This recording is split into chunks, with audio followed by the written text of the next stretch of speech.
संतों में एक संत वृंदावन में कहां से आया जिसके सामने दुनिया का हर आदमी झुकता हुआ पाया। क्या श्री प्रेमानंद महाराज की कहानी देवरावा बाबा की तरह है? जज भी पूछ कर फैसला सुना रहा है।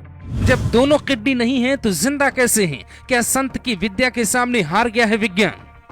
पिछले कुछ दिनों से सोशल मीडिया पे महाराज प्रेमानंद की वीडियो वायरल है। पंडित धीरेन्द्र शास्त्री की भीड़ से अलग एक संत वृंदावन में बैठा है, जहां शांति से वो जीवन जीने का सबसे सही रास्ता दिखा जाता है। महाराज खुद दावा करते हैं दोनों किडनी फेल है। रात 2 बजे जब वो आश्रम से परिक्रमा के लिए निकलते तो ये भीड़ उनका ऐसे स्वागत क्यों करती? छोटे छोटे बच्चे उन्हें अपना भगवान क्यों मान लेते हैं?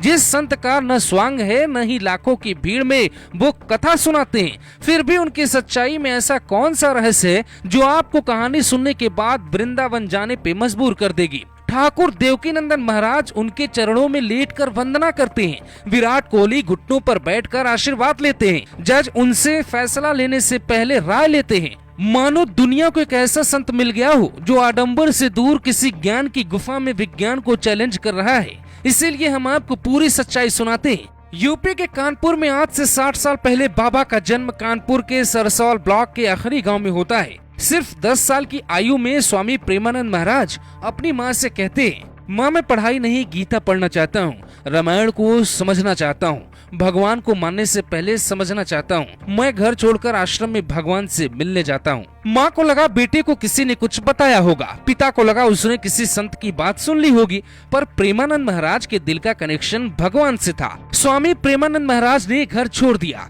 10 की उम्र में मोक्ष की नगरी काशी में भगवान से मिलने की अभिलाषा लेके पहुँच गए।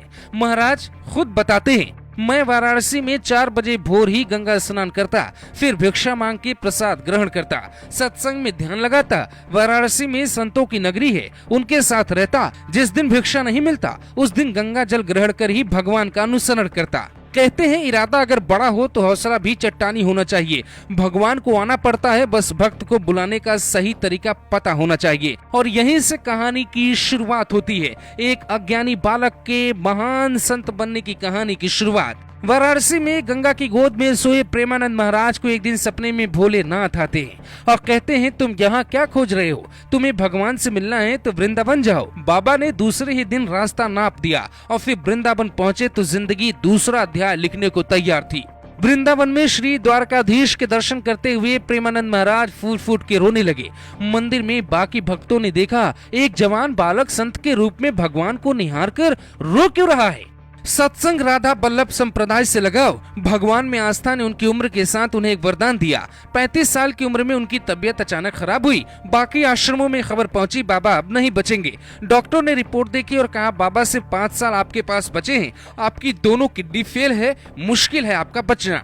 बाबा को लगा 5 साल है, भगवान की पूजा करते करते ही मौत मंजूर होगी, पर जो हुआ वो किसी चमत्कार से कम नहीं है। पिछले 25 सालों से महाराज दोनों खराब किडनी के साथ जिंदा है, तो वो क्यों हैं ये भी आपको समझाते हैं। कुछ दिन पहले ही विराट कोहली मिलने पहुंचे और फिर गूगल पे सबने खोजा कौन है प्रेमानंद महाराज। फिर सुप्रीम कोर्ट के वकील, चाय सुट्टा बार के मालिक, गरीब अमीर, राजा प्रजा सब मिलने पहुंचे। बाबा को न किसी का परिचय पता है न किसी का इतिहास। कौन है विराट, कौन है आम इंसान, सब उनके लिए एक जैसे होते हैं। दावा किया जाता है कि वो न चढ़ावा लेते हैं, न मदद लेते हैं, न किसी के प्रभाव में वीआईपी मुलाकात करते हैं। कुछ दिन पहले रात्रि में वृंदावन में परिक्रमा के दौरान 2 बच्चों का वीडियो वायरल हुआ। दोनों बच्चे महाराज प्रेमानंद से प्रभावित है, उनके आश्रम के साथ जुड़े हैं। उनका ये वीडियो देखकर आप अंदाजा लगा सकते हैं जो बच्चा 10 साल की उम्र में घर छोड़ के भगवान से मिलने पहुंचा था वो आज कहाँ है। आज बच्चे उनसे मिलने के लिए रात में भजन करते हैं, क्योंकि स्वामी प्रेमानंद महाराज में कुछ तो ऐसी बात है